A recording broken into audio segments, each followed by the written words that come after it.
Hello, ladies and gentlemen. If you don't know who I am, my name is Chuck. I make videos for NBA. I make videos for NFL. All these videos, they get posted on this subreddit right here. It's called DF Sports. I'll have a link to that down below where I give you guys updated news. You can ask me questions about the slate leading up to lock. There's a whole bunch of other content on here by other people. It's pretty good.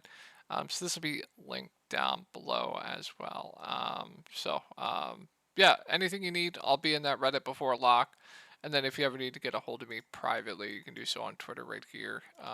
Here are my Twitter ads. Or you can message me on Reddit. That's cool too.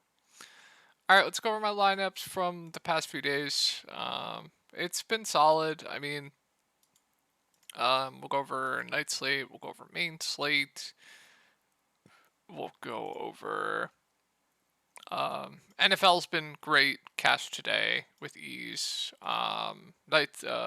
Showdown's not going too hot, but going to be a profitable day. I forget if I showed you guys this stuff, but I've been sick, so I haven't done videos for past couple days. Where is this one win? Here we go.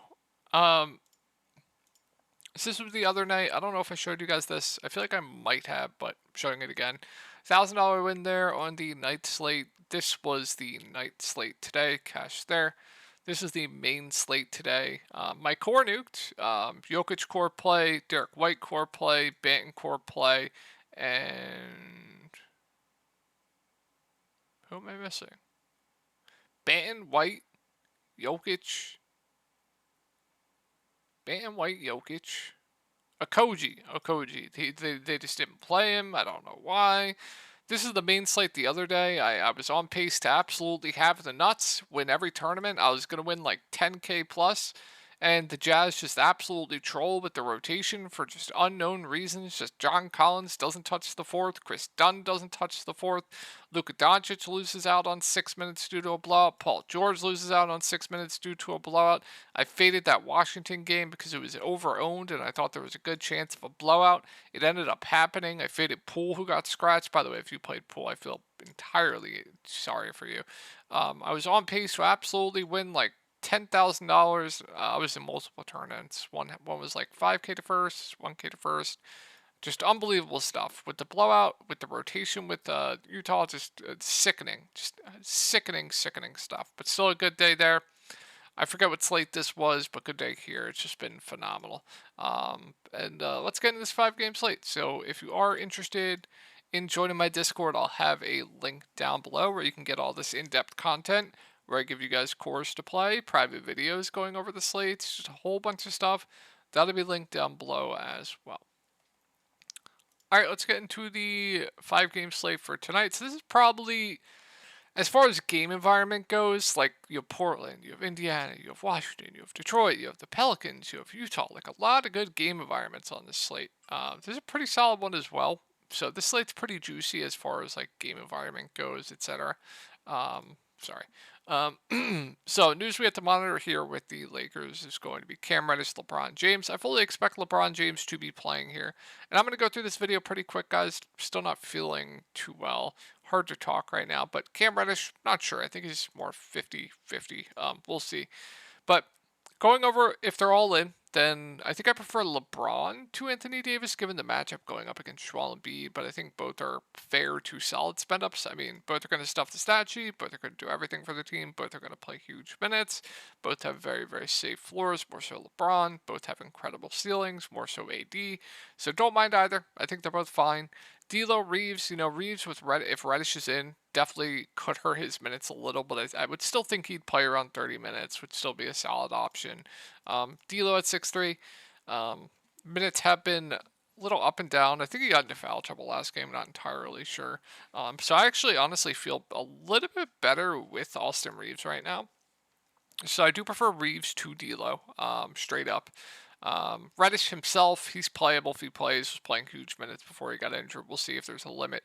Prince would get a downgrade with Reddish in, still be a fine value, but then Christie would probably be out of play for me, unless he still continues to start.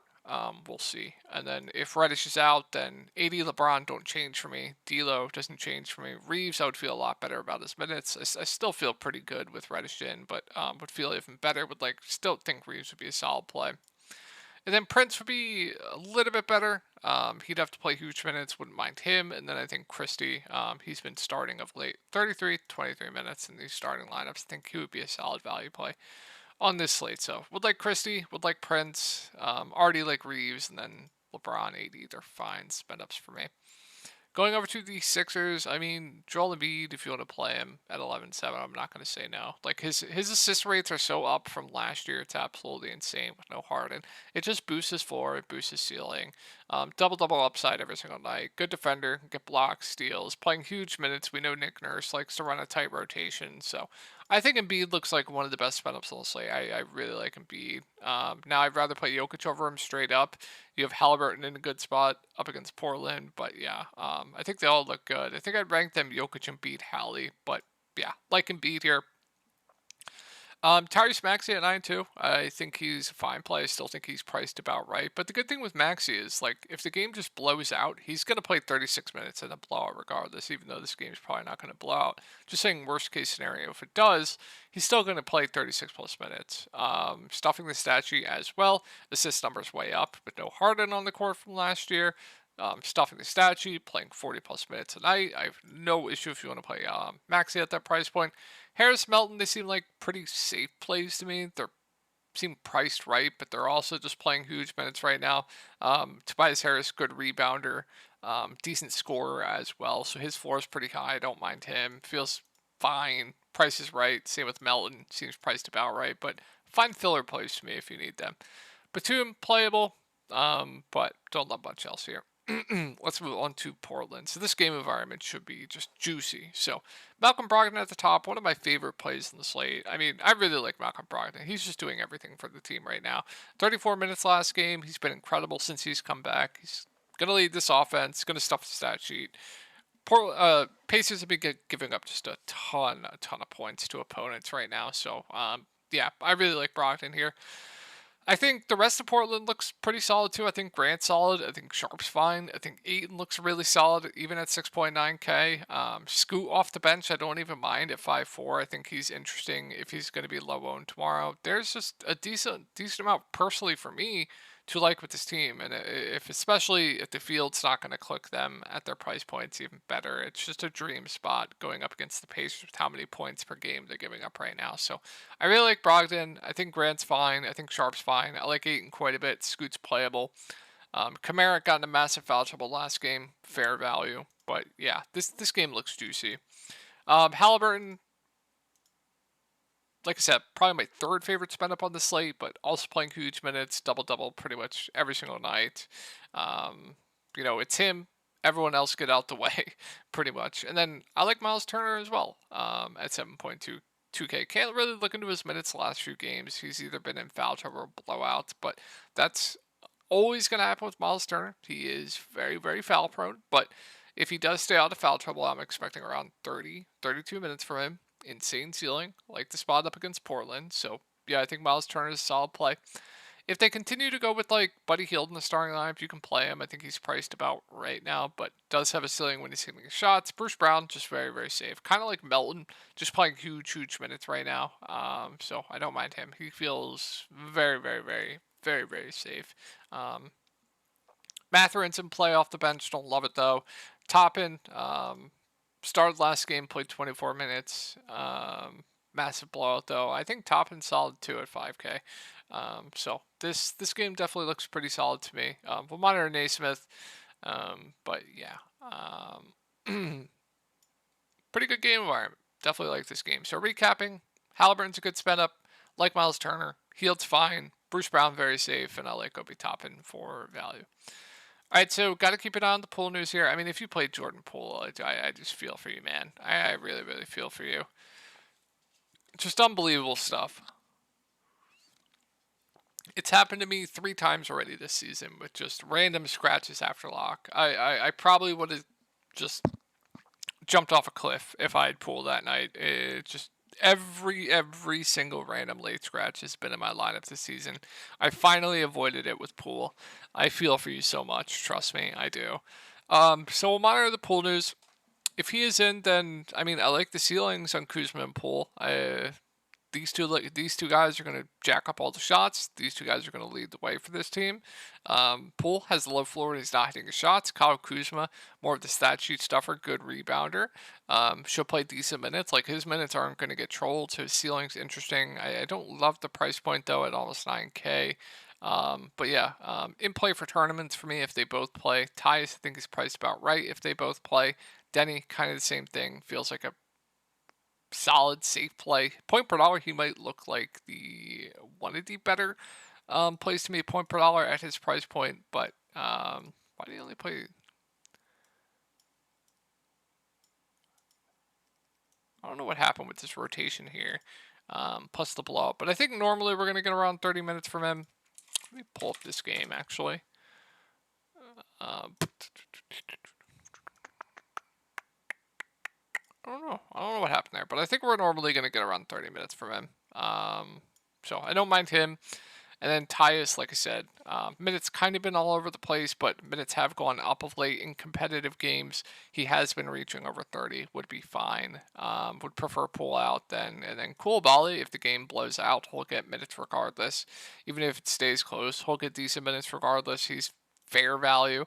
And then not going to go to anyone else if Pool's in. If Pool's out, we'll monitor what they do with the starting lineup. Last game they did start Kispert. We also have Gallinari back. But it pulls out. If this game stays close, Kuzma's going to have to do everything for the team. I would like Kuzma. I think Tyus Jones is going to have to do a bit more. I would like him at 6.2K. Denny, I think, would be solid at 6.1 as well. Gafford, I think it's a really good spot for him. I don't mind him. Kispert, if they start him, fine. You can go there. But super low floor, probably going to be popular if he does start. We'll see. If he's going to be popular, that's someone I definitely don't want to play in tournaments. Gallinari is always just fine, but we don't have a ton of value on the slate. We'll see what happens with Utah there. Yeah, I think that's going to wrap it up for Washington. Let's move on to Detroit. So, got to keep an eye on the starting lineup here. So, they did start Bagley last game with Duran back. I feel like they could go back to Duran here. We'll keep an eye on. Bagley just barely played in the starting lineup last game. They went more to Duran anyway. So, we'll keep an eye on that. So, Cade at the top in a really, really good spot. One of my favorite plays in the slate at this price point. Just playing huge, huge minutes. His dream spot going up against Washington. Now, he is another guard that's always in foul trouble. Range of outcomes for him are he's up, he's down. He's up, he's down, right? But the rotation right now for him, it's just beautiful. In a dream spot going up against Washington as well. I really like Cade even at this price point. Duran, especially if he starts, I think is in a really, really good spot as well. You guys know I always like to target Daniel Gafford. If Duran starts, I really like Duran, even at that price point. Thompson kind of gets hurt a little bit with Duran back with the rebounding, especially if Duran starts, but still would be a fine play. Stewart, fair play to me at 5.5K. Prefer like Duran, prefer the other bigs, but still fine. And then Ivy. I think Ivy's very, very solid ever since he's been in the starting lineup 30 minutes. We know he's a good point per minute guy. I still think he's a bit too cheap. So really like Ivy at 5.4. I don't think I'll be getting to anyone off the bench. They just have like 550 guards here. Like you have Killian, you have Burks, you have Sasser. I don't think I'll be getting. They're giving run to Livers. I don't think I'll be getting to anyone off the bench here. So yeah, definitely like this Detroit team tomorrow quite a bit. Moving on to the Pelicans. So we do have Zion back for this game. I think price points are about where they should be, but it's a really good spot going up against Utah. So Ingram, Zion, they're both in play for me for tournaments. Jonas at 7.1K. I'll keep saying it. His minutes have been going up of late. So I don't mind him. He's always a guy that has an insane ceiling for tournaments, and it's going to depend on actually. I think it's a good spot regardless, but if they start like Omeyer at 7 again, he should just be able to feast here. So I definitely have interest in Jonas for tournaments. Herb Jones is priced right with Zion back. Dyson Daniels start at the point, play decent minutes, feels like a pretty safe play to me. And then Hawkins will go back to the bench, I assume. Probably won't go there at 5.6. Najee takes a hit as well, and then I don't like much else off of the bench there for the Pels. And then we'll just monitor the news here with Markkanen and Clarkson. So if they're both in, I think, Markkanen's fine. I think Clarkson's fine. We'll monitor what they also do with the starting lineup because they had Walker Kessler come off the bench last game and he smashed off the bench. They started Omer at 7 at the 5. So we'll keep an eye on that. Like if they start Walker Kessler at 5.5K, I actually really like his ceiling quite a bit for tournaments. We know he's a really good point per minute guy, good shot blocker as well. So if they start Walker Kessler, I like him a ton for tournaments. If they start Omer at 7, I think he would be a really good value, just elite fantasy producer. I would expect we'd probably get at least 20 minutes from him. So would like your 7 if he starts. We'll see. They do have a ton of bigs. We'll see what they do, and we'll also monitor Markkanen and Clarkson news. And then if and Keontae George, priced right but high floor. Don't mind him. Rotation's been a bit weird. And then THT Sexton are priced up. Not going to go to them if they are out. So. Or if they're in, sorry. And then, Fontecchio would go back to the bench. Agbaji came off the bench last game with them out as well. It's just a mess here, what they're doing. Now, if Markkanen and Clarkson are out and they go with that same starting lineup of, Chris Dunn, Simone, Fontecchio, Keontae George, John Collins, and Omer at 7. Let's say they do that same lineup here and Clarkson and Markkanen out. Then, obviously, I really like Omer at 7. Keontae George gets a usage bump with like him. John Collins, I have no idea what that rotation was. Just didn't come back into the 4th. But with like his ceiling for tournaments, just be careful there. They just absolutely punted that rotation. What else? Fontecchio started. He played a decent chunk of minutes. He would be a solid value. Agbaji played decent minutes off the bench. Fair value. And then Chris Dunn only got 19 minutes, but if I knew he would play 20 minutes again, even at that price point, he'd still be decent. And then the chance of playing more. So, we'll keep this is just a wait and see approach. We'll keep an eye on the starting lineup and the Markkanen and Clarkson news. Now, if they are both out and they go with like their normal starting lineup, where they do like Keontae George, one of THT or Sexton, Walker Kessler, John Collins, we'll see there. Basically, just a wait and see approach. And then if THT and Sexton both come off the bench with Clarkson and Markkanen out, I think I just prefer Sexton between the two. But even then, their price points are, I think, where they should be right now. If one of them starts, then I like the starter quite a bit. So really, it's just a headache right now. We'll keep an eye on it. All right, so we'll keep an eye on Aaron Gordon news for tomorrow. I don't think we have anything yet. Let me just double check. Last I looked, we didn't have anything, but we'll check while I'm recording this video. Looks like we don't. And then Murray, I don't think we'll be playing. So, assuming Murray's out, I mean, Jokic is probably the best spend up on the slate. He's just doing everything for the team right now. His shot attempts are up. He's stuffing the stat sheet. It's Jokic. He's a phenomenal play. I still think he's too cheap. So, really like Jokic. MPJ, Aaron Gordon feel like pretty safe plays, but now their price points seem priced about right. Reggie Jackson feels priced right too. KCP feels priced right too. Draftkings did a pretty good job at the pricing here. They all feel priced about right. Wouldn't be much so. Would really just kind of be Jokic for me. And then MPJ, Aaron Gordon, I think are fair to solid, but they're priced right now.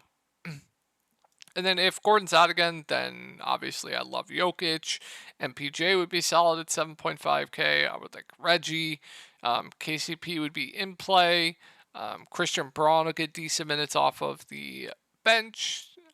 Priced right though, and they started Justin Holiday tonight. Kind of want to see how many minutes he finished with.